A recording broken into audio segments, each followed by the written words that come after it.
ಹರೇ ಕೃಷ್ಣ. ಎಲ್ಲ ಕೇಳುಗರಿಗೂ ಶ್ರೀಮದ್ ಭಾಗವತದ ಅಧ್ಯಯನಕ್ಕೆ ಸ್ವಾಗತ. ಶ್ರೀಮದ್ ಭಾಗವತದ 9ನೆಯ ಸ್ಕಂದದಲ್ಲಿ ಭಗೀರಥನು ಗಂಗಾಮಾತೆಯನ್ನು ಭೂಮಿಗೆ ಕರೆತಂದ ವಿಚಾರವನ್ನು ನಾವು ತಿಳಿದುಕೊಳ್ಳುತ್ತಿದ್ದೇವೆ. ಗಂಗೆಯು ಆಕಾಶದಿಂದ ಭೂಮಿಯ ಮೇಲೆ ಬಿದ್ದಾಗ ಜಲಧಾರೆಯು ಖಂಡಿತವಾಗಿಯೂ ಬಹು ರಭಸದಿಂದ ಕೂಡಿರುವುದು. ಆ ರಭಸವನ್ನು ತಡೆಯಬಲ್ಲವರು ಯಾರು? ಜನಸಾಮಾನ್ಯರು ಗಂಗೆಯಲ್ಲಿ ಸ್ನಾನ ಮಾಡಿ ತಮ್ಮ ಪಾಪಕೃತ್ಯಗಳ ಫಲಗಳನ್ನು ತೊಡೆದುಕೊಳ್ಳುತ್ತಾರೆ. ಆ ಎಲ್ಲ ಪಾಪಫಲಗಳು ಗಂಗೆಯಲ್ಲಿ ಸಂಚಿತವಾದರೆ ಅವುಗಳಿಂದ ಗಂಗೆಯು ಹೇಗೆ ಮುಕ್ತಳಾಗಲು ಸಾಧ್ಯ? ಈ 2 ಪ್ರಶ್ನೆಗಳನ್ನು ಗಂಗಾದೇವಿಯು ಭಗೀರಥನಲ್ಲಿ ಕೇಳುತ್ತಾಳೆ. ದೇವೋತ್ತಮ ಪರಮಪುರುಷನಲ್ಲದೆ ಬೇರಾರೂ ತನ್ನ ಸ್ವಂತ ಪಾಪಕರ್ಮಗಳ ಫಲಗಳು ಅಥವಾ ಇತರರ ಪಾಪಕರ್ಮಗಳ ಫಲಗಳನ್ನು ನಿಷ್ಕ್ರಿಯಗೊಳಿಸಲು ಸಾಧ್ಯವಿಲ್ಲ. ಕೆಲವು ಸಲ ಗುರುವು ಶಿಷ್ಯನನ್ನು ಸ್ವೀಕರಿಸಿದ ನಂತರ ಆ ಶಿಷ್ಯನ ಪೂರ್ವಕರ್ಮದ ಪಾಪಕೃತ್ಯಗಳ ಭಾರವನ್ನು ಗುರುವು ಹೊರಬೇಕಾಗುತ್ತದೆ. ಆ ಹೊರೆಯನ್ನು ಹೊತ್ತು ಕೆಲವು ಸಲ ಸ್ವಲ್ಪ ಮಟ್ಟಿಗಾದರೂ ತೊಂದರೆಯನ್ನು ಸಹಿಸಬೇಕಾಗುತ್ತದೆ. ಆದ್ದರಿಂದ ಗುರುವು ಬಹಳ ಎಚ್ಚರದಿಂದ ವರ್ತಿಸಬೇಕು. ಆ ಗುರುವು ಶಿಷ್ಯನನ್ನು ಸ್ವೀಕರಿಸುವಷ್ಟು ಮತ್ತು ಆ ಶಿಷ್ಯನ ಪಾಪಕರ್ಮಗಳಿಗಾಗಿ ಕೆಲಮಟ್ಟಿಗಾದರೂ ತೊಂದರೆಯನ್ನು ಅನುಭವಿಸುವಷ್ಟು ದಯಾಳುವೂ ಅನುಗ್ರಹಪೂರ್ಣನೂ ಆಗಿರುತ್ತಾನೆ. ಆದರೆ ಶ್ರೀಕೃಷ್ಣನು ತನ್ನ ಮಹಿಮಾ ಪ್ರಚಾರದಲ್ಲಿ ನಿರತನಾದ ಸೇವಕನಿಗೆ ಅನುಗ್ರಹಪೂರ್ಣನಾಗಿದ್ದು ಅವನ ಪಾಪಕ್ರಿಯೆಗಳ ಫಲಗಳನ್ನು ನಿಷ್ಕ್ರಿಯಗೊಳಿಸುತ್ತಾನೆ.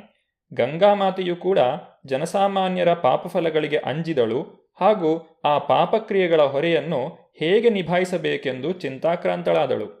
ಸಾಧವೋ ನ್ಯಾಸಿನಾ ಶಾಂತ ಬ್ರಹ್ಮಿಷ್ಠ ಲೋಕಪಾವನ ಹರಂತಿ ಅಘಂತೆ ಅಂಗಸಂಗಾತ್ ತೇಷು ಅಸ್ತೇಹಿ ಅಘಭಿತ್ ಹರಿಹಿ.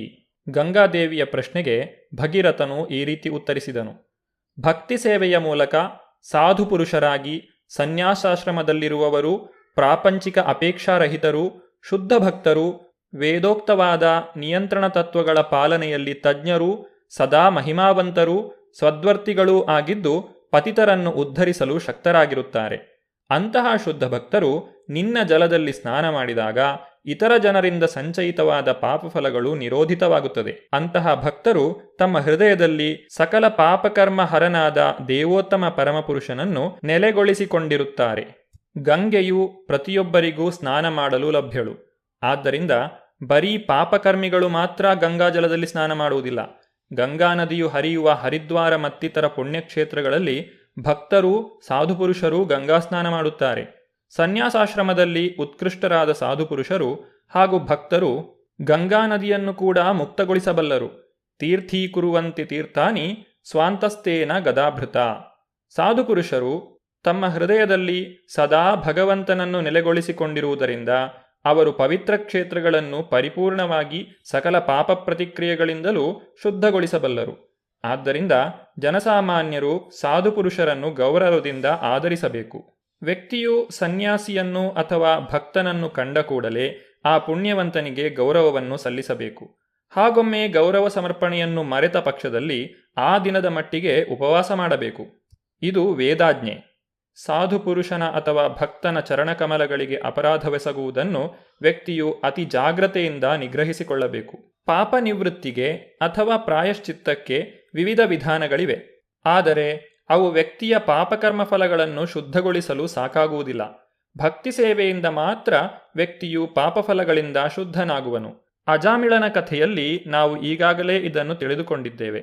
ಕೇಚಿತ್ ಕೇವಲಯಾ ಭಕ್ತ್ಯ ವಾಸುದೇವ ಪರಾಯಣ ಅಘಂ ಧುನ್ವಂತಿ ಕಾಸ್ನೇನ ನೀಹಾರಮಿವ ಭಾಸ್ಕರಃ. ಭಗವಾನ್ ಶ್ರೀಕೃಷ್ಣನಿಗೆ ಸಂಪೂರ್ಣವಾದ ಅಪ್ಪಟ ಭಕ್ತಿ ಸೇವೆಯನ್ನು ಅಂಗೀಕರಿಸಿದ ವ್ಯಕ್ತಿಯು ಅವು ಮತ್ತೆ ಹುಟ್ಟಿಕೊಳ್ಳದ ರೀತಿಯಲ್ಲಿ ಪಾಪಕರ್ಮಗಳನ್ನು ನಿರ್ಮೂಲ ಮಾಡಬಲ್ಲನು. ಹೇಗೆ ಸೂರ್ಯನು ತನ್ನ ಕಿರಣಗಳಿಂದ ಮಂಜನ್ನು ಕರಗಿಸಬಲ್ಲನೋ ಹಾಗೆಯೇ ಭಕ್ತಿ ಸೇವೆಯಿಂದ ಇದನ್ನು ಮಾಡಲು ಸಾಧ್ಯ.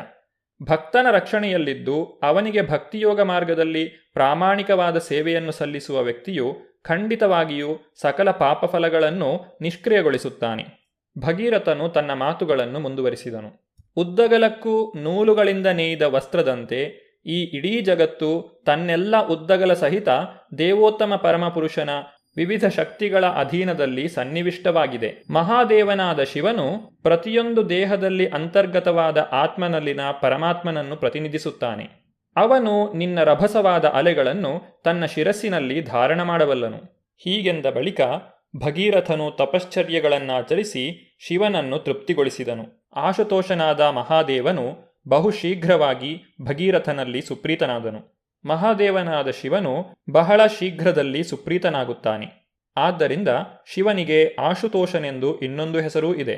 ಭಗೀರಥನು ಮಹಾದೇವನ ಬಳಿ ಹೋಗಿ ಗಂಗೆಯ ರಭಸದ ಅಲೆಗಳನ್ನು ಧಾರಣ ಮಾಡಬೇಕೆಂದು ನಿವೇದಿಸಿಕೊಂಡಾಗ ಮಹಾದೇವನು ಆ ಪ್ರಸ್ತಾಪವನ್ನು ಒಪ್ಪಿಕೊಳ್ಳುತ್ತಾ ಹಾಗೆಯೇ ಆಗಲಿ ಎಂದು ನುಡಿದನು.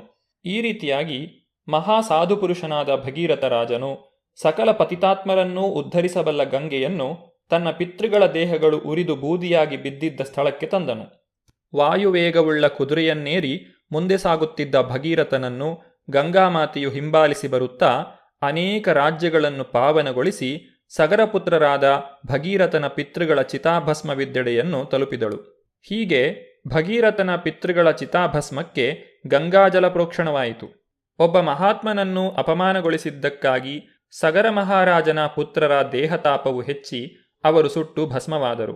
ಗಂಗಾಜಲದ ಕೇವಲ ಪ್ರೋಕ್ಷಣ ಮಾತ್ರದಿಂದ ಅವರೆಲ್ಲರೂ ಸ್ವರ್ಗಲೋಕ ಪ್ರವೇಶಕ್ಕೆ ಅರ್ಹರಾದರು. ಹೀಗಿರುವಾಗ ಗಂಗಾಮಾತೆಯ ಜಲವನ್ನು ಅವಳ ಪೂಜೆಗಾಗಿ ಬಳಸುವವರನ್ನು ಕುರಿತು ಹೇಳಬೇಕಾದದ್ದೇನಿದೆ? ಗಂಗಾಮಾತೆಯನ್ನು ಅವಳ ಜಲದಿಂದಲೇ ಪೂಜಿಸಲಾಗುತ್ತದೆ. ಭಕ್ತನು ಗಂಗೆಯಿಂದ ಸ್ವಲ್ಪ ನೀರನ್ನು ತೆಗೆದುಕೊಂಡು ಪುನಃ ಅದನ್ನು ಗಂಗೆಗೇ ಅರ್ಪಿಸುತ್ತಾನೆ. ಭಕ್ತನು ಅವಳಿಂದ ನೀರನ್ನು ತೆಗೆದುಕೊಂಡಾಗ ಆಕೆಯು ಏನನ್ನೂ ಕಳೆದುಕೊಳ್ಳುವುದಿಲ್ಲ. ಹಾಗೆಯೇ ಪುನಃ ಆ ನೀರನ್ನು ಆಕೆಗೆ ಅರ್ಪಿಸಿದಾಗ ಗಂಗಾಮಾತೆಯು ಹರಿಯುವುದೂ ಇಲ್ಲ. ಆದರೆ ಇದರಿಂದ ಗಂಗೆಯನ್ನು ಪೂಜಿಸಿದಾತನು ಪ್ರಯೋಜನವನ್ನು ಪಡೆಯುತ್ತಾನೆ. ಅದೇ ರೀತಿ ಭಗವದ್ಭಕ್ತನು ಭಗವಂತನಿಗೆ ಬಹುಭಕ್ತಿಯಿಂದ ಪತ್ರಂ ಪುಷ್ಪಂ ಫಲಂ ತೋಯಂ, ಪತ್ರೆ, ಹೂವು, ಹಣ್ಣು ಮತ್ತು ನೀರನ್ನು ಸಮರ್ಪಿಸುತ್ತಾನೆ.